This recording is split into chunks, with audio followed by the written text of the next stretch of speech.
Hello friends, welcome to Vishwavidya classes. आइए देखते हैं अगले प्रैक्टिस सेट को।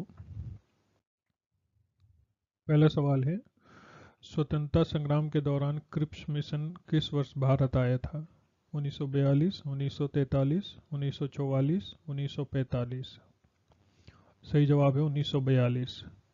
क्रिप्स मिशन 1942 में भारत आया था, जिसका उद्देश्य भारतीय स्वतंत्रता संग्राम के मुद्दों को हल करना था और युद्ध के समय भारत को आत्मशासन देने की योजना थी। अगला सवाल है, भारतीय राज्य का संविधान कब लागू हुआ था? 15 अगस्त 1947, 26 जनवरी 1950, 15 अगस्त 1950, 26 जनवरी 1952। सही जवाब है 26 जनवरी 1950।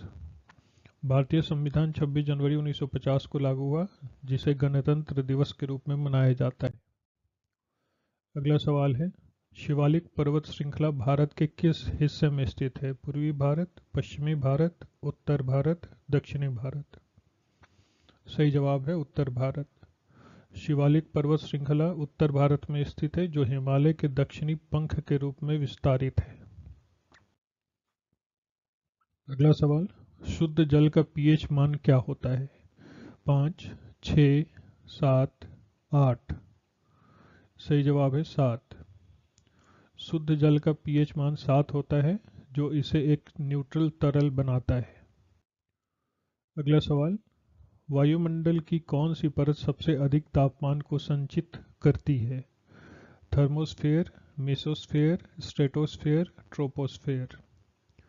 सही जवाब है थर्मोस्फेयर। थर्मोस्फेयर परत वायुमंडल की सबसे बाहरी परत है और इसमें तापमान बहुत अधिक होता है। अगला सवाल, विद्युत प्रवाह की इकाई क्या है? वॉट, एम्पियर, वोल्ट, ओम। सही जवाब है एम्पियर। विद्युत प्रवाह की इकाई एम्पियर होती है, जो विद्युत धारा की मात्रा को मापती है। अगला सवाल है, प्यूपिल किस अंग का भाग है? कान, आंख, नाक, त्वचा। सही जवाब है आंख। प्यूपिल आंख का वह भाग है जो प्रकाश को आंख के अंदर प्रवेश करने की अनुमति देता है और इसका आकार प्रकाश की तीव्रता के अनुसार बदलता है। अगला सवाल, फोटोन किस प्रकार का कण होता है? विद्युत कण, लघु कण, प्रकाश कण, नाभिकीय कण। सही जवाब है प्रकाश कण। फोटोन प्रकाश का कण होता है और इसे ऊर्जा की कणिकाओं के रूप में माना जाता है। अगला सवाल है, राष्ट्रीय जनसंख्या नीति को भारत सरकार ने पहली बार किस वर्ष लागू किया था? 1952, 1976, 2000, 2005। सही जवाब है 1952। भारत सरकार ने पहली बार 1952 में राष्ट्रीय जनसंख्या नीति लागू की थी, जिसका उद्देश्य जनसंख्या वृद्धि को नियंत्रित करना था। अगला सवाल है, भारतीय संविधान में संघ और राज्य के बीच शक्तियों का वितरण किस अनुच्छेद के माध्यम से किया जाता है? अनुच्छेद 245, 246, 247, 248। सही जवाब है 246। अनुच्छेद 246 संघ और राज्य के बीच शक्तियों का वितरण का निर्धारण करता है, जिसमें 3 सूचियां होती हैं: संघ सूची, राज्य सूची और समवर्ती सूची। अगला सवाल है, बिहार में सर्वप्रथम कौन सा भारतीय विश्वविद्यालय स्थापित किया गया था? पटना विश्वविद्यालय, बिहार विश्वविद्यालय, मगध विश्वविद्यालय, दरभंगा विश्वविद्यालय। सही जवाब है पटना विश्वविद्यालय। पटना विश्वविद्यालय बिहार का सबसे पहला विश्वविद्यालय है, जिसकी स्थापना 1917 में की गई थी। अगला सवाल है, हरित क्रांति के दौरान भारत में कौन से प्रमुख खाद्य पदार्थों का उत्पादन बढ़ा? गेहूं और चावल, जौ और मक्का, तिल और मूंग, आलू और टमाटर। सही जवाब है गेहूं और चावल। हरित क्रांति के दौरान भारत में गेहूं और चावल का उत्पादन काफी बढ़ा, जिससे खाद्य सुरक्षा में सुधार हुआ। अगला सवाल है, संविधान के किस अनुच्छेद के तहत नागरिकों के मौलिक कर्तव्य की परिकल्पना की गई है? अनुच्छेद 51 का ए, अनुच्छेद 19, अनुच्छेद 21, अनुच्छेद 32। सही जवाब है अनुच्छेद 51 का ए। अनुच्छेद 51 ए में नागरिकों के मौलिक कर्तव्यों की सूची दी गई है, जिसमें देश के प्रति जिम्मेदारियों की पहचान की गई है। अगला सवाल है, राष्ट्रीय सुरक्षा अधिनियम किस वर्ष लागू किया गया था? 1980, 1981, 1982, 1983। सही जवाब है 1980। राष्ट्रीय सुरक्षा अधिनियम 1980 में लागू किया गया था, जिसका उद्देश्य राष्ट्रीय सुरक्षा के लिए खतरे पैदा करने वाले व्यक्तियों के खिलाफ कार्रवाई करना है। अगला सवाल है, महात्मा गांधी ने दांडी मार्च के दौरान कितनी दूरी तय की थी? 250 किलोमीटर, 300 किलोमीटर, 350 किलोमीटर, 400 किलोमीटर। सही जवाब है 250 किलोमीटर। दांडी मार्च के दौरान महात्मा गांधी ने लगभग 250 किलोमीटर की दूरी तय की थी, जो 12 मार्च 1930 से शुरू होकर 6 अप्रैल 1930 को समाप्त हुई थी। अगला सवाल है, भारतीय संघ में कितने प्रकार के सूची होते हैं, जिनके माध्यम से संघ और राज्य के बीच शक्तियों का वितरण किया जाता है? 2, 3, 4, 5। सही जवाब है 3। भारतीय संविधान में संघ और राज्य के बीच शक्तियों के वितरण के लिए 3 सूचियां होती हैं: संघ सूची, राज्य सूची और समवर्ती सूची। अगला सवाल, स्वतंत्रता संग्राम के दौरान नेहरू रिपोर्ट किस वर्ष प्रस्तुत की गई थी? 1928, 1930, 1931, 1932। सही जवाब है 1928। नेहरू रिपोर्ट 1928 में प्रस्तुत की गई थी, जिसका उद्देश्य भारतीय संविधान सुधारों की सिफारिश करना था। अगला सवाल, पृथ्वी की मिश्रित परत को क्या कहा जाता है? Core, mental, crust, metal. सही जवाब है क्रस्ट। पृथ्वी की ऊपरी परत को क्रस्ट कहा जाता है, जो ठोस सामग्री से बनी होती है और इसमें महाद्वीपीय और महासागरीय क्रस्ट शामिल है। अगला सवाल है, राज्यसभा के सदस्य का अधिकतम आयु सीमा क्या होता है? 60 वर्ष, 62 वर्ष, 65 वर्ष, कोई सीमा नहीं। सही जवाब है कोई सीमा नहीं। राज्यसभा के सदस्य की आयु सीमा के लिए कोई निर्धारित अधिकतम सीमा नहीं होती है, लेकिन सदस्य की न्यूनतम आयु 30 वर्ष होनी चाहिए। अगला सवाल है, आर्थिक उदारीकरण का मुख्य उद्देश्य क्या होता है? सरकारी हस्तक्षेप को बढ़ाना, सरकारी नियंत्रण को समाप्त करना, आर्थिक विकास को बाधित करना, आयात निर्यात नियंत्रण को बढ़ाना। सही जवाब है सरकारी नियंत्रण को समाप्त करना। आर्थिक उदारीकरण का मुख्य उद्देश्य सरकारी नियंत्रण को समाप्त करना और बाजार को अधिक स्वतंत्र बनाना होता है। अगला सवाल, भारत में सबसे लंबे समय तक शासन करने वाला साम्राज्य कौन सा था? मौर्य साम्राज्य, गुप्त साम्राज्य, मुगल साम्राज्य, चोल साम्राज्य। सही जवाब है मुगल साम्राज्य। मुगल साम्राज्य ने भारत में सबसे लंबे समय तक शासन किया, जिसका शासनकाल 1526 से 1857 तक चला। अगला सवाल, भारतीय संसद के राज्यसभा की अध्यक्षता कौन करता है? प्रधानमंत्री, राष्ट्रपति, उपराष्ट्रपति, लोकसभा अध्यक्ष। सही जवाब है उपराष्ट्रपति। भारतीय संसद की राज्यसभा की अध्यक्षता उपराष्ट्रपति करते हैं, जो राज्यसभा के सभापति भी होते हैं। अगला सवाल, सुपर कंडक्टर क्या है? एक पदार्थ जो अत्यधिक तापमान पर बिजली का प्रवाह करता है, एक पदार्थ जो निर्वात में गर्मी को संचित करता है, एक पदार्थ जो विद्युत प्रवाह को बिना प्रतिरोध के प्रवाहित करता है, एक पदार्थ जो रासायनिक क्रिया के लिए उत्तरदायी होता है। सही जवाब है एक पदार्थ जो विद्युत प्रवाह को बिना प्रतिरोध के प्रवाहित करता है। सुपर कंडक्टर वह पदार्थ होता है जो अत्यधिक ठंडा होने पर विद्युत प्रवाह को बिना किसी प्रतिरोध के प्रवाहित करता है। अगला सवाल, पारिस्थितिक तंत्र में उत्प्रेरक का क्या कार्य होता है? ऊर्जा का संचय, रासायनिक प्रक्रियाओं की गति को बढ़ाना, तापमान को नियंत्रित करना, जल का पुनर्चक्रण। सही जवाब है रासायनिक प्रतिक्रियाओं की गति को बढ़ाना। उत्प्रेरक रासायनिक प्रतिक्रियाओं की गति को बढ़ाते हैं जिसमें जीवों के अंदर और बाहर प्रतिक्रियाएं तेजी से होती हैं। अगला सवाल, नर्मदा नदी किस प्रकार की नदी है? पर्वतीय नदी, क्षिप्र नदी, मौसमी नदी, अंतर महाद्वीपीय नदी? सही जवाब है पर्वतीय नदी। नर्मदा नदी एक पर्वतीय नदी है जो सतपुड़ा पर्वत श्रृंखला से निकलती है और अरब सागर में बहती है।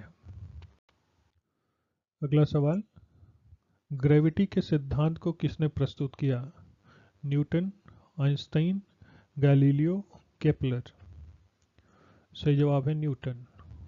आइजक न्यूटन ने गुरुत्वाकर्षण का सिद्धांत प्रस्तुत किया जो सभी वस्तुओं के बीच गुरुत्वाकर्षण बल की व्याख्या करता है।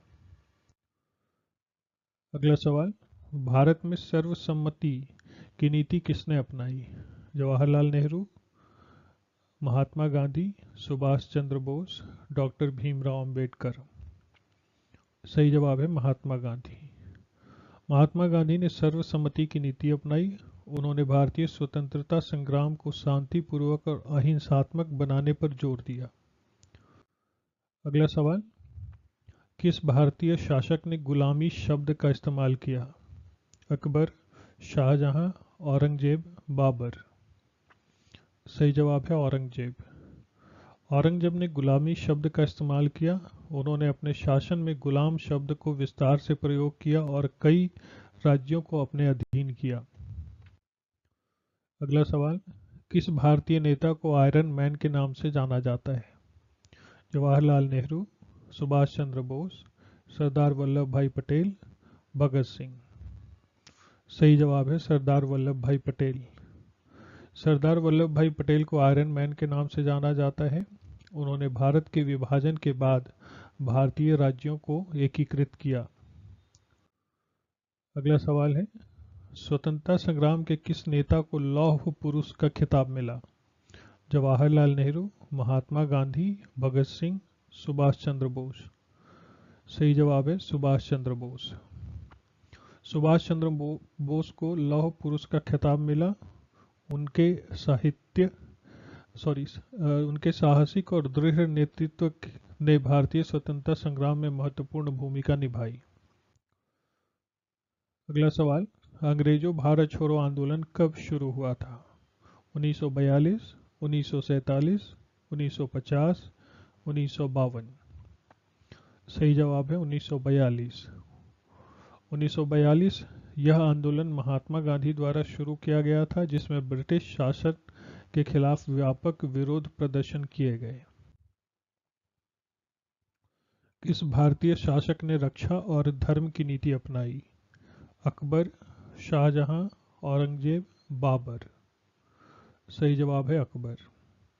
अकबर ने रक्षा और धर्म की नीति अपनाई। उन्होंने धार्मिक सहिष्णुता और सभी धर्मों के प्रति समान दृष्टिकोण अपनाया। अगला सवाल, नील नदी किस देश से होकर बहती है? इथोपिया, मिस्र, सूडान, सोमालिया? सही जवाब है मिस्र।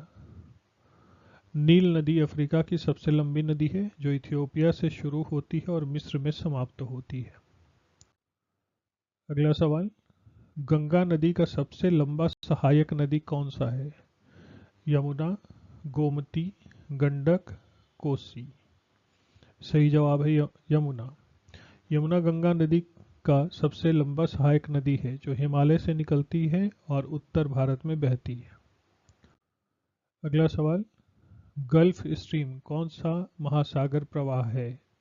अटलांटिक महासागर, प्रशांत महासागर, आर्कटिक महासागर, हिंद महासागर? सही जवाब है अटलांटिक महासागर। अटलांटिक महासागर गल्फ स्ट्रीम एक गर्म महासागर प्रवाह है जो अटलांटिक महासागर में बहता है। अगला सवाल, सुमात्रा और जावा द्वीप किस महासागर में स्थित हैं? हिंद महासागर, प्रशांत महासागर, अटलांटिक महासागर, आर्कटिक महासागर? सही जवाब है प्रशांत महासागर। सुमात्रा और जावा द्वीप इंडोनेशिया के हिस्से हैं और यह प्रशांत महासागर में स्थित है। अगला सवाल, धर्मनिरपेक्षता का क्या अर्थ है? सभी धर्मों को समान महत्व देना, सभी धर्मों को सरकार से अलग रखना, केवल एक धर्म का समर्थन करना, धर्म के आधार पर कानून बनाना। सही जवाब है सभी धर्मों को समान महत्व देना। धर्मनिरपेक्षता का मतलब है सभी धर्मों को समान महत्व देना और किसी भी धर्म को सरकारी मामलों में प्राथमिकता न देना। अगला सवाल है, लोकपाल का मुख्य उद्देश्य क्या है? भ्रष्टाचार पर अंकुश लगाना, विधायिका के अधिकार बढ़ाना, न्यायपालिका की स्वतंत्रता सुनिश्चित करना, शिक्षा व्यवस्था को सुधारना। सही जवाब है भ्रष्टाचार पर अंकुश लगाना। लोकपाल का मुख्य उद्देश्य भ्रष्टाचार पर अंकुश लगाना है। यह एक स्वतंत्र और निष्पक्ष संस्था है जो सार्वजनिक जीवन में भ्रष्टाचार की जांच करती है। अगला सवाल, भारत में जीडीपी का माप क्या है? कुल राष्ट्रीय उत्पादन, कुल राष्ट्रीय आय, कुल वस्तु और सेवाएं, कुल निर्यात। सही जवाब है कुल वस्तु और सेवाएं। जीडीपी देश की कुल वस्तु और सेवाओं के उत्पादन का माप है। अगला सवाल है, मुद्रास्फीति का सबसे बड़ा कारण क्या है? सरकारी खर्च में वृद्धि, विदेशी निवेश, कृषि उत्पादन में वृद्धि, आयात में वृद्धि। सही जवाब है सरकारी खर्च में वृद्धि। मुद्रास्फीति तब होती है जब मांग आपूर्ति से अधिक हो जाती है और सरकारी खर्च में वृद्धि इस समस्या को बढ़ा सकती है। अगला सवाल है, नकद प्रवाह का माप क्या करता है? एक कंपनी की ऋण स्थिति, एक कंपनी की लाभप्रदता, एक कंपनी की तरलता, एक कंपनी का स्थायित्व। एक कंपनी की तरलता। नकद प्रवाह एक कंपनी की तरलता को मापता है, अर्थात यह कितनी नकद उत्पन्न करती है और इसे अपने परिचालन और निवेश की आवश्यकताओं के लिए कितनी तरलता की आवश्यकता है। अगला सवाल, भारत का पंजीकृत बॉन्ड किस प्रकार का होता है? सरकारी सुरक्षा, निजी बॉन्ड, व्यापारिक बॉन्ड, विदेशी बॉन्ड। सही जवाब है सरकारी सुरक्षा। पंजीकृत बॉन्ड सरकार द्वारा जारी किए जाते हैं और इनका भुगतान सुनिश्चित होता है। अगला सवाल, डॉलर की विनिमय दर किससे प्रभावित होती है? आयात और निर्यात से, विदेशी निवेश से, विदेशी मुद्रा भंडार से, उपयुक्त सभी। उपयुक्त सभी। डॉलर का विनिमय दर आयात, निर्यात, विदेशी निवेश और विदेशी मुद्रा भंडार से प्रभावित होती है। अगला सवाल, उत्पादकता को मापने के लिए कौन सा संकेत प्रयोग किया जाता है? जीडीपी, जनसंख्या वृद्धि, आयात और निर्यात, प्रति व्यक्ति आय। सही जवाब है जीडीपी। उत्पादकता को आमतौर पर जीडीपी के माध्यम से मापा जाता है जो कुल वस्तुओं और सेवाओं का मूल्य बताता है। अगला सवाल, वेतन दर की बढ़ोतरी किसका संकेत हो सकती है? आर्थिक विकास का, मुद्रास्फीति का, बेरोजगारी का, विदेशी व्यापार का। सही जवाब है मुद्रास्फीति का। वेतन दर की बढ़ोतरी सामान्यतः मुद्रास्फीति के संकेत के रूप में देखी जाती है, जहां वस्तु और सेवाओं की कीमतें बढ़ जाती हैं। अगला सवाल, भारत का केंद्रीय बजट किसके द्वारा प्रस्तुत किया जाता है? प्रधानमंत्री, वित्त मंत्री, राष्ट्रपति, योजना आयोग। सही जवाब है वित्त मंत्री। केंद्रीय बजट वित्त मंत्री द्वारा प्रस्तुत किया जाता है और यह सरकार की वित्तीय योजनाओं और नीतियों को दर्शाता है। अगला सवाल, दुनिया का सबसे बड़ा युद्ध कौन सा है? पहला विश्व युद्ध, दूसरा विश्व युद्ध, कोरियाई युद्ध, वियतनाम युद्ध। सही जवाब है दूसरा विश्व युद्ध। यह दुनिया का सबसे बड़ा और विनाशकारी युद्ध था जो 1939 से 1945 तक चला। अगला सवाल, मुसोलिनी किस देश का नेता था? फ्रांस का, इटली का, जर्मनी का, स्पेन का? सही जवाब है इटली का। बेनिटो मुसोलिनी इटली का नेता था और उसने फांसीवादी शासन की स्थापना की थी। अगला सवाल, मेरी एंटोनेट किस देश की रानी थी? England, France, Austria, Spain? सही जवाब है फ्रांस। मेरी एंटोनेट फ्रांस की रानी थी और उसे फ्रांसीसी क्रांति के दौरान प्रमुख प्रमुख भूमिका निभाई। अगला सवाल, टाइटैनिक नाव डूबने की घटना किस वर्ष हुई थी? 1905, 1912, 1920, 1930? सही जवाब है 1912। टाइटैनिक नाव 1912 में अटलांटिक महासागर में डूबी थी। Thank you.